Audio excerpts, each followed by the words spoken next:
உங்களுடைய தங்கம், வெள்ளி, வைர நகைகளை உடனே செல் பண்ணுமா?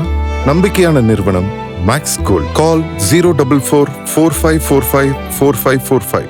Maths Gold, cash for gold. நேற்று சட்டசபையில் சிஎம் விஜய் அவர்கள் பேசினார். அதில் ஒரு முக்கியமான ஒரு விஷயத்தை நிறைய பேர் எடுத்து கோட் பண்ணிக்கிட்டே இருந்தாங்க. அவர் என்ன சொன்னார்னா, நம்ம படங்களில் ஊழலை பற்றி பேசியிருக்கிறோம், லஞ்ச லாவண்யத்துக்கு எதிராக பேசியிருக்கிறோம், கல்வியை பற்றி பேசியிருக்கிறோம், அப்புறம் மறைமுகமான சில சம்பவங்களும் வெளிச்சம் போட்டு காட்டியிருக்கிறோம், அரசியல் பற்றியும் பேசியிருக்கிறோம்.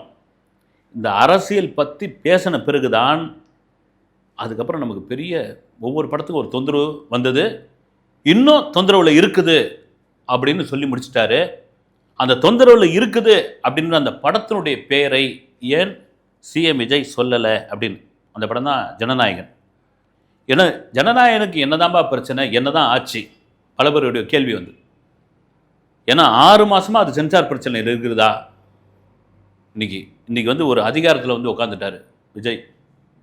அவர் நடித்தா கண்ணசைத்தால் அல்லது ஒரு ஒரு ஒரு கண்ணு காட்டினா, ஒரு உத்தரவிட்டால், ஒரு அறிக்கை விட்டால், ஒரே ஒரு சின்ன போராட்டம் அப்படின்னு அறிவிச்சா அந்த படம் ஈஸியாக, ரொம்ப ஈஸியாக, அந்த போராட்டம் லெவலுக்கு கூட வேணாம், அவர் மத்திய அரசுக்கிட்டே ஒரு கோரிக்கை வைக்கிறார். என்னங்க என் பிரச்சனை, தேர்தலில் தான் என்ன பிரச்சனையாக பார்த்தீங்க, தேர்தலில் தான் நான் வரக்கூடாதுன்னு முடிவு பண்ணீங்க, நீங்கள் மக்களே என்னை தேர்ந்தெடுத்துட்டாங்க, 1.25 கோடி வாக்கு அளிச்சுட்டாங்க, உட்கார வச்சுட்டாங்க, இன்னும் கூட அந்த படத்தை ஏங்க நீங்கள் போட்டு என்ன இப்படி பாடாப்படுத்திட்டு இருக்கீங்க, அந்த படத்து மேலே அந்த படத்தை ஏங்க நசுக்கிட்டு இருக்கீங்க, வெளியே விடுங்க, வெளியே விடலனா அப்புறமா நடக்கிறதே வேறு அப்படின்ற ஒரு விஷயத்தை அவர் பற்ற வைத்தால் ஊடகங்கள் சும்மா இருக்காது.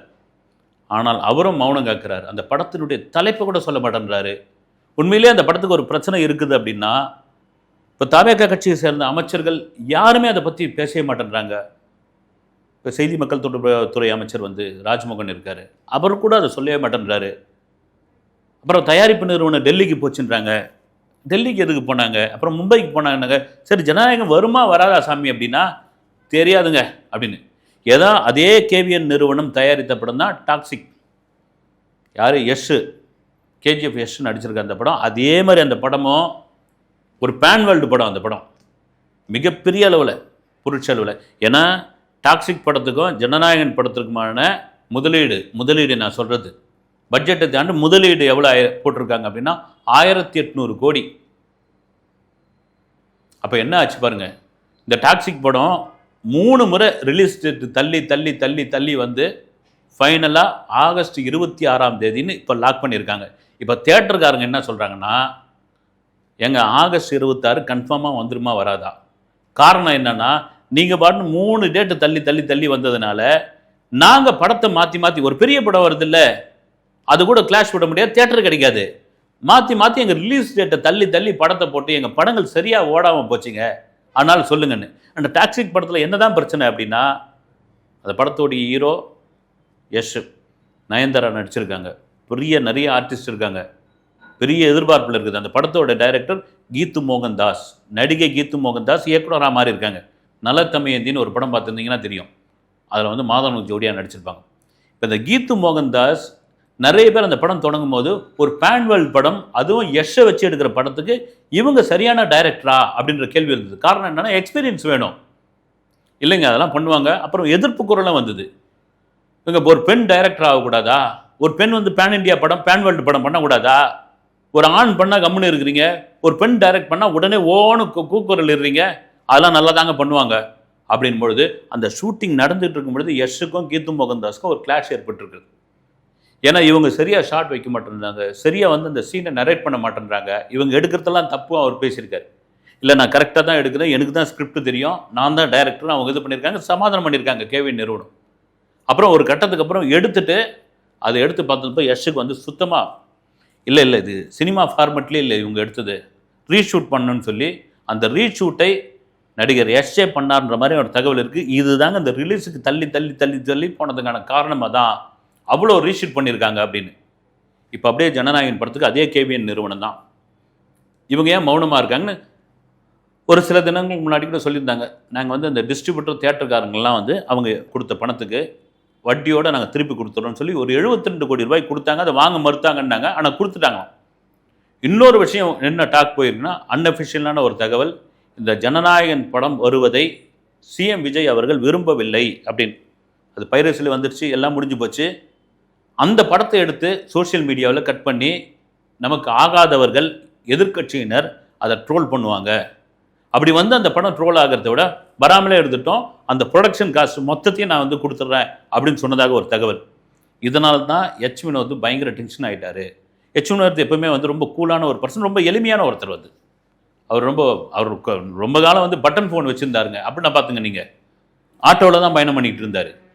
அவர் கமலுக்கு வந்து ஒரு படம் பண்ணுறதா இருந்தது இல்லைங்களா, அவர் அப்படியே கமல் ஆஃபீஸ்லேருந்து வெளியே அப்படி கூட்டின்னு வந்து அப்படி வெளியே அனுப்பலான்னு பார்த்தா, எப்படி போக போகிறீங்கன்னு கேட்டிருக்காரு. வந்து சார் ஆட்டோ புக் பண்ணணும்னு நினைக்கிறாரு. ஆட்டோ புக் கார் இல்லையா அவங்ககிட்ட? கார் இல்லைன்னு இம்மிடியட்டாக ஒரு கார் ஒன்று கையில் கொடுத்து, அவர் படம் முடிகிற வரைக்கும் இந்த காரில் வந்து வாங்க, ஒரு டைரக்டர்னா காரில் வரணும் நீங்கள் அப்படின்னு சொல்லி அந்த ப்ராஜெக்ட் அப்படியே இதுவாகிடுச்சு. அந்த கதை தான் ஜனநாயகன் கதை அப்படின்னாங்க. அது கிடையாது. அது அப்படி ஒரு எளிமையானவர் எச் வினோத், கோவப்படாதவர். அவரே 2 இடங்களில் கோவப்பட்டிருக்காரு ஜனநாயகன் படம் வராதுக்கு. இப்படி ஒரு தகவல் வருது. ஏன்னா ஒரு திரைப்படம், அந்த திரைப்படத்திற்கு அவ்வளோ பெரிய உழைப்பு, அதை தாண்டி ஒரு இயக்குனருடைய பங்களிப்பு அதில் வந்து, ஏன்னா அது ஒரு பெரிய லைஃபு. சிஎம் விஜய் அவருடைய கடைசி படத்தை நான் டைரக்ட் பண்ணியிருக்கேன்னு மலேசியாவில் அவ்வளோ பிரம்மாண்டமான ஒரு விழா நடத்தியிருந்தாங்க. இந்த படத்தை அப்படியே வந்து ட்ராப் பண்ணுறது இல்லை, அப்படியே கிடப்பில் தூக்கி போட்டுருவாங்களா? அப்படி ஒரு ஹீரோ சொல்லுவாரா? உங்களுக்கு என்ன செலவாச்சு இந்த படத்துக்கு? 780 கோடியா, 1000 கோடியா, இந்தாங்க பிடிங்க கையில், இந்த காசை வச்சுங்க அப்படின்னு சொல்கிறதுக்கான வாய்ப்பு இருக்கா அப்படின்ற ஒரு கேள்வி ஓடிக்கிட்டு இருக்கு. நிஜம் என்ன என்பதை ஒன்று தயாரிப்பு நிறுவனம் சொல்லணும், இல்லைன்னா சிஎம் விஜய் அவர்கள் சொல்லணும். இது மௌனமாக இருக்கிறதுனால இந்த திரைப்படம் என்னன்னே தெரியல. இது ஒரு பக்கம் இருக்கும்பொழுது, இந்த சட்டசபை கூட்டம், அதுவும் விஜய் பேசினாருங்களா அந்த ஸ்பீச்சு, அதுக்கு நிறைய பேர் கமெண்ட்ஸ் போட்டிருந்தாங்க. ஏன்னா அவ்வளோ பேர் பார்த்துருக்காங்க, வந்து பெரிய அளவில் பார்த்துருக்காங்க அந்த ஸ்பீச்சை. அதை மறுபடியும் வந்து ரீவைண்ட் பண்ணி பார்த்துட்டு இருக்காங்க, ரிப்பீட் ஆடியன்ஸாக பார்த்துட்டு இருக்காங்க. நீங்கள் இப்படியே சட்டசபை கூட்டத்தை வந்து போட்டுக்கிட்டே இருந்தீங்கன்னா விஜய் ரசிகர்கள் பூரா யாரும் தேட்டருக்கு வர மாட்டாங்க அப்படின்ற ஒரு விஷயத்தை போயிட்டுருக்காங்க. என்னையா இது மாதிரி ஏற்கனவே தேட்டருக்கு கூட்டம் வராமல் கண்ணீர் வடிச்சுக்கிட்டு இருக்காங்க. ஜனநாயகன் படம் வரலையேன்னு தேட்டருக்காரங்க அத்தனை பேரும் குமிஞ்சு போயிருக்காங்க. வந்து காரணம் என்னென்னா, ஒரு அதிரி புதிரியான ஒரு படம் கடந்த ஜனவரி மாதத்துலேருந்து இப்போ ஜூலை வரைக்கும் ஒரு படமும் இல்லை. நாங்கள் வந்து ஒரு தேட்டரே பட்டாசு மாதிரி வெடிக்கிற மாதிரி ஒரு படம் வேணும்னு எதுவும் கிடையாதுங்க. அப்படி வந்து இந்த கூட்டம் வராதுன்னா, நீங்கள் இப்படியே சட்டசபை கூட்டத்தில் லைவில் போட்டுட்டு இருந்தீங்கன்னா விஜய் ரசிகர் பூரா மற்ற ரசிகர்கள் எல்லாம் அதை தான் பார்ப்பாங்க, தேட்டருக்கு வரமாட்டாங்க அப்படின்னு. அப்போ தேட்டரோட நிலைமை என்ன? இப்போ தேட்டருக்காரங்க ஒரு பெரிய குமைச்சலில் இருக்காங்க. உண்மைதான் அது. ஏன்னா ஒரு பக்கம் ஓடிடி, இன்னொரு பக்கம் தேட்டரு. மல்டிப்ளெக்ஸ் தேட்டரில் வந்து கூட்டம் வருது. ஏன்னா அங்கே போயிங்கன்னா விண்டோ ஷாப்பிங் பண்ணிவிட்டு போய் அப்படி தேட்டரில் போய் ஏசியில் உட்காந்துட்டு வரலான்னு. ஆனால் சிங்கிள் ஸ்க்ரீனு நீங்கள் வந்து சென்னை மாதிரியான பெருநகரங்களை விட்டுருங்க, அவுட்டர்லாம் ரொம்ப மோசங்க. கடந்த வாரம் கிட்டத்தட்ட 7 படம் ரிலீஸ் ஆச்சு. எந்த படத்துக்கும் கூட்டமே இல்லை. நான் விசாரித்த வகையில் நான் அவுட்டரில் தான் விசாரித்தேன். ஆனால் இங்கே பில்டப் பண்ணுறாங்க, அந்த படம் அப்படி ஓடிச்சு, இந்த படத்துக்கு கூட்டம் வந்தது. தந்தியில் விளம்பரத்தை பார்த்தீங்கன்னா கட்டுக்கடங்காத கூட்டம், மக்களுடைய பாராட்டு மழை. ஏன் மக்கள் போனால் தானேங்க பாராட்டு மழை, மக்களுடைய பாராட்டு மழை. இவங்கெல்லாம் எப்படி அதை எதுக்காக அந்த விளம்பரம் கொடுக்குறாங்கன்னு தெரியல. வந்து கவுண்டரில் டிக்கெட் கொடுக்காமல் சட்டையை கிழித்து கொண்டார்கள். இப்படிலாம் வந்து பார்க்கும்போது யாருப்பா அந்த படத்தை, நானும் அப்படியே டீ கடையில் போகும்போது இந்த படத்தை பேர் சொல்ல வேணாம் பார்த்தீங்களா அப்படின்னா, அப்படி ஒரு படம் வந்து தான் கேட்குறாங்க. காரணம் என்ன? சினிமா அந்த நிலைமை போகுது. இன்னொரு பக்கம் ஓடிடி. ஏன்னா தேட்டருக்காரங்க என்னன்றாங்க, ஒரு 8 வாரம் கழிச்சு இந்த ஓடிடிக்கு படம் கொடுங்க அப்படின்றாங்க. ப்ரொடியூசர் என்ன சொல்கிறாங்க, எங்கள் இமீடியட்டாக எங்களுக்கு காசு கிடைக்கிது, ஓடிடிக்காரன் குடிக்கிறான் வாங்குகிற படத்தை, அதை நாங்கள் வாங்கிக்கிறோம். இப்படியா ஒரு பஞ்சாயத்து போய்கிட்டே இருக்குது. ஒரே ஒரு சம்பவம், ஏவிஎம் குமரன் அவர்கள், ஏவிஎம் மெய்யப்ப செட்டியாருடைய மகன், அவர்கிட்ட ஒரு தடவை பேசிகிட்டு இருக்கும்போது சொன்னார். வந்து ஏன்னா ஏவிஎம் மெய்யப்ப செட்டியார் வந்து அவருடைய மனைவியோடு பாம்பேக்கு வந்து ட்ரெயினில் போகிறாங்க. அவர் ஃப்ளைட்டு வந்து அந்த காலத்தில் வந்து நாக்பூர் போய் நாக்பூர்லேருந்து மாறி பாம்பேக்கு போகுமா. அதனால் அது ஃப்ளைட்டில் ஏன் போவோன்னா ட்ரெயினில் போய்ட்டு வந்துட்டு, ட்ரெயினில் அவங்களுக்கு வந்து ஒரு சாதாரண பெட்டி தான் வந்து கிடச்சிது, ஒரு ஃபஸ்ட் கிளாஸ், ஏசி கிடையாது. அப்போ ஏசி இருக்கான்னு தெரியல. வந்து அதில் போனால் இது மாதிரி ஒரு சம்மர், ஒரு மே மாதம் வெயில் காலம், ட்ரெயின் போகுது. வந்து உள்ள இருக்கிறவங்களாம் புசுன்றாங்க. இவங்களுக்கு ஒரு கூபே மாதிரியான ஒரு இதில் புக் பண்ணியாச்சு. அது போய் வண்டி போய் குண்டூர்லேயோ நெல்லூர்லேயோ நிற்குது. குண்டூரில் நிற்குது. நின்ன உடனே தடன்னு இந்த கம்பார்ட்மெண்ட்டுக்குள்ளே அந்த கூபைக்குள்ளே 2 பேர் 2 பொட்டிங்களை தூக்கின்னு வந்தாங்களாம், இந்த தெர்மாகோல் பொட்டி மாதிரி. அப்போ ஃபேன் இருக்கலாம், அதுக்கு நேராக வச்சு அந்த பொட்டியை ஓப்பன் பண்ணாங்களாம். ஓப்பன் பண்ண உடனே ஃபுல்லாக ஐஸ் கட்டியான். அதில் ஐஸ் கட்டின்னு யார் பண்ணி என்னன்னு அவர் தெலுங்கில் கேட்டபோது, சார் இங்கே தேட்டர் ஓனர், இங்கே தேட்டர் நடத்துகிறாரு, அந்த தேட்டர் ஓனர் வந்து இதுமாரி ஐயா வந்து இந்த ட்ரெயினில் வருவார், இந்த கம்பார்ட்மெண்ட்டில் இருப்பார், இந்த ஐஸ் பொட்டியை ஃபேனில் இருக்கிற பகுதியை அவர்கிட்ட வைங்க, அவர் எவ்வளோ தூரம் போகிறாரோ அது வரைக்கும் குழுன்னு இருக்கட்டும் அப்படின்னு சொல்லியிருக்காரு. அந்த தேட்டர் ஓனர் முகத்தை கூட இவர் வந்து தயாரிப்பாளர் மெய்யப்ப செட்டியார் பார்த்ததில்லை. அந்த தேட்டர் ஓனர் இவரை பற்றி எந்த இதுவும் பார்த்ததில்லை, நேருக்கு நேர் எந்த சந்திப்பும் கிடையாது. என்னன்னா இவர் தயாரித்த படத்தை அவர் வந்து திரையிட்டு இருக்கிறார். அந்த படம் சூப்பர் டூப்பர் ஹிட்டாக ஓடிக்கிட்டு இருக்கு, பெரிய லாபம் அவர் கிடைச்சிருக்கு. ஒரு தயாரிப்பாளர், ஒரு முதலாளி, தனக்கு படம் கொடுத்தவர், பெரிய லாபத்தை நம்ம சம்பாரிச்சிட்டு இருக்கோம், அவர் ஒரு புழுக்கத்தில் ட்ரெயினில் போகிறாருன்னு இந்த ஏற்பாடு அவர் பண்ணியிருக்காருன்னா, ஒரு தியேட்டர் ஓனருக்கும் தயாரிப்பாளருக்குமான அந்த பந்தம் எப்படி இருந்திருக்கு பாருங்க. எவ்வளோ பெரிய ஒரு சம்பவம் வந்து இன்றைக்கி அப்படியே மாறி போச்சு வந்து. அது காரணம் என்னென்னா, விஞ்ஞானம் வளர்ந்து போச்சு, ஓடிடி மாதிரியான வந்துச்சு, ஃபோனில் படம் பார்த்துக்கிறான், தியேட்டர்லாம் இருக்குமா இல்லையான்னு தெரியல, அந்த மாதிரி நிலைமைக்கு ஆயிடுச்சு வந்து. பிரபாஸுக்கு ஒரு அதிர்புதியான ஒரு வெற்றி ஒன்று வேணும். அப்படி ஒரு வெற்றியை கொடுக்கறதுக்காக தான் சந்தீப் ரெட்டி வங்கா காத்துக்கிட்டு இருக்காரு. அந்த படத்துக்கு கூட பேர் வந்து ஸ்பிரிட்டுன்னு வச்சுட்டாங்க. ஸ்பிரிட்டுன்னு வச்ச உடனே இப்போ என்ன ஆகி போச்சு, ஒரு பெரிய பொருட்செலவில் இந்த படம் ரெடி ஆகுது. பிரபாஸ் இந்த படத்தை பெரிய அளவில் நம்பிக்கிட்டு இருக்கார், ரொம்ப உற்சாகமாக இருக்கார். காரணம் என்னென்னா, தனக்கு இதற்கு முன்னாடி வந்த படங்கள் அந்த அளவுக்கு பெருசாக இல்லை, ஆனாலும் பிரபாஸ் தனக்கான இடத்த, அந்த நம்பர் 1 இடத்த இன்னும் தக்க வச்சுட்டு இருக்காரு. அது பாகுமலி மாதிரியான படங்கள் கொடுத்த ஒரு வெற்றி தான். இன்னும் சம்பளத்தில் அவர் தான் ஹையஸ்ட்டில் இருக்காருன்னு நினைக்கிறேன் நான் வந்து. அப்படி இல்லை, இந்த ஸ்பிரிட் படம் நடந்துகிட்டு இருக்கும்பொழுது இடையில் ஒரு சின்ன பட தயாரிப்பாளருக்கு இந்த பட நிறுவனம் சார்பாக ஒரு நோட்டீஸ் ஒன்று அமைச்சிருக்காங்க. என்னென்னா, அவங்க ஒரு தயாரிப்பில் ஒரு படம் ஷூட்டிங் நடந்துகிட்டு இருக்கு. அந்த படத்தோட பேர் என்னென்னா ஸ்பிரிட் இஸ் நாட் ஒன், ஒரு தெலுங்கு படம். ஸ்பிரிட் இஸ் நாட் ஒன்ற ஒரு படத்தை வந்து தயாரிச்சிருக்கோம், ரொம்ப சின்ன படம். இந்த படத்துக்கு நீங்கள் இந்த தலைப்பை வந்து பயன்படுத்தக்கூடாது, இல்லைனா உங்கள் மேலே சட்டப்படி நாங்கள் நடவடிக்கை எடுப்போன்றாங்க. அவங்க அரண்டு போயிட்டாங்க.